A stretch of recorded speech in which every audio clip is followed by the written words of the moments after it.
I've helped a good amount of people save their relationship, and that's been really rewarding, to be honest with you. Many times on the first call with somebody, I'll get this sense that it's going to work out. Now, it doesn't happen all the time. There's sometimes people come with, tough cases and they lay it all out. And, honestly, I don't know how it's going to go.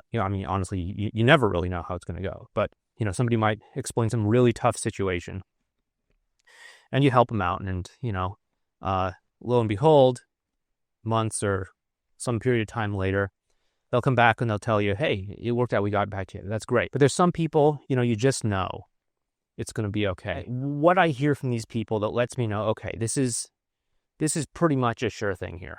Now, of course, I want to preface this by just saying that there's no absolute guaranteed kind of thing here. We can always find a creative way to sabotage ourselves, or we can always drop the ball, or we can always not walk through the open door, or we can always choose to let our insecurities get the better of us and start, lashing out at things that aren't there and stuff like that. If you see this, don't think it's just going to be easy street and you don't have to lift a finger.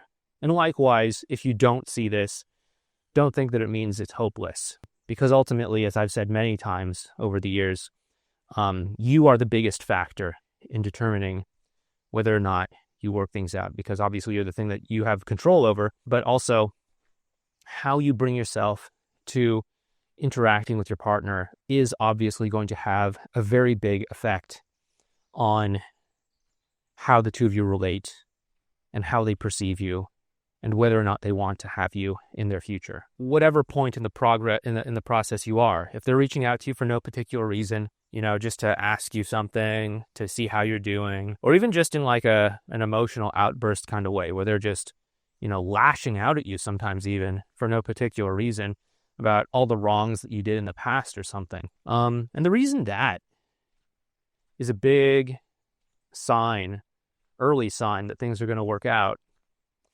is because it shows that they're seeking some kind of connection with you. Now you might be thinking, oh, okay, well, I get it. If they're saying, hey, I miss you, or hey, do you remember that time when we did X, Y, Z or something? But if they're telling me, hey, you're a real piece of work. I'm still mad at you for that thing that you did, or that one time that you said the one thing or whatever. How could that be trying to seek a relationship? Well, let's look at it this way.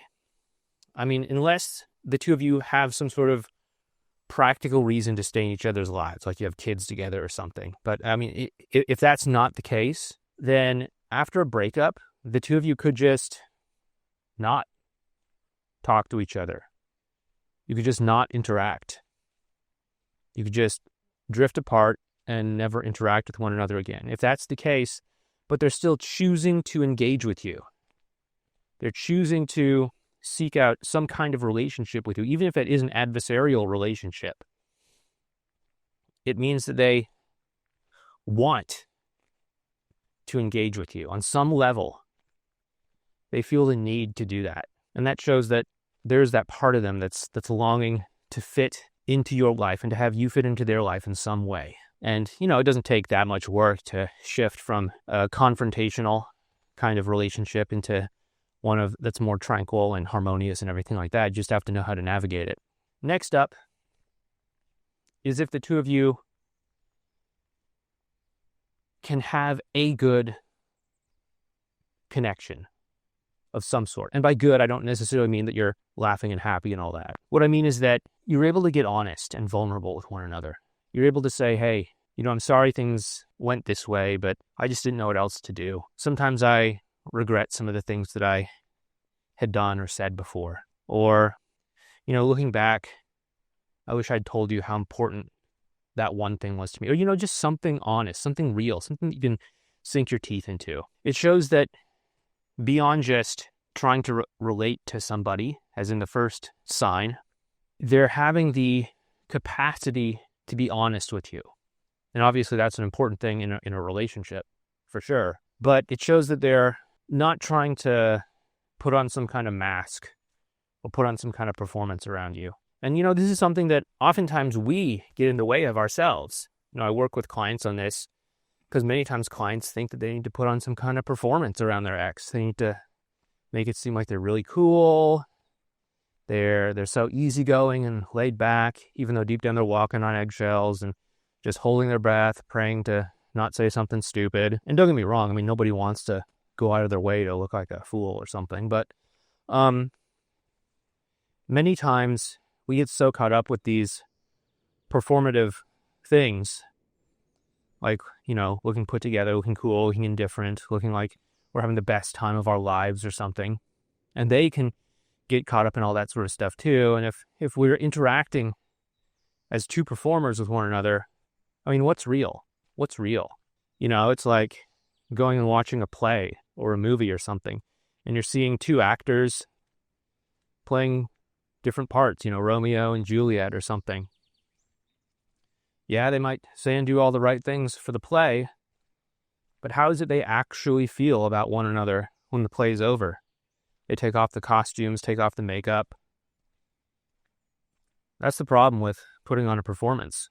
If you're too busy trying to be Romeo and she's too busy trying to be Juliet, how are you actually supposed to connect as the individual people behind the role? And so if you see your partner taking off the costume, taking off the makeup, and just getting real with you about something, that's another really good sign that the two of you really can work things out.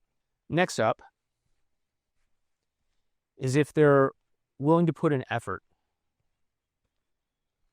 Now, a lot of the things that I've said thus far can include or could be examples of effort, trying to reach out to you or engage with you in some way, trying to relate to you in some way, trying to be open and honest and authentic and transparent.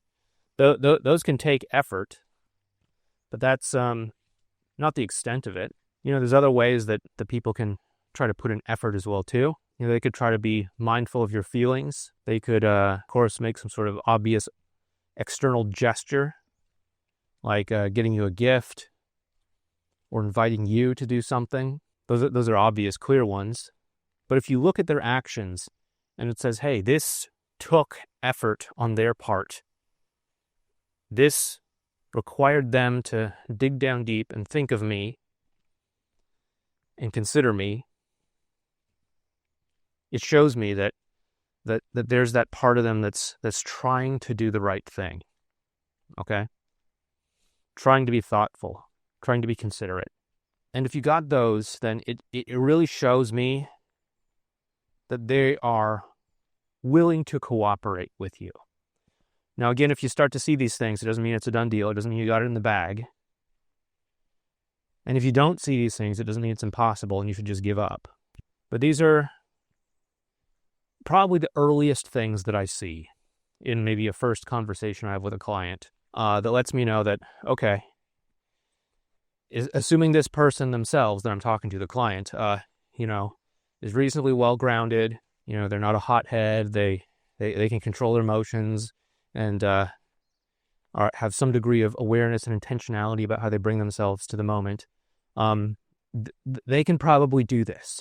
But it's by no means a done deal. If you're like crazy insecure, every time they don't text you back, you fly off the handle and assume they're out dating somebody else. Like, you can push them away. Trust me, I've seen that too. And likewise, if you don't see this stuff, you can still work it out too. I mean, I've seen that many times as well. But that's just what I see that lets me know we're at least starting on easy mode here.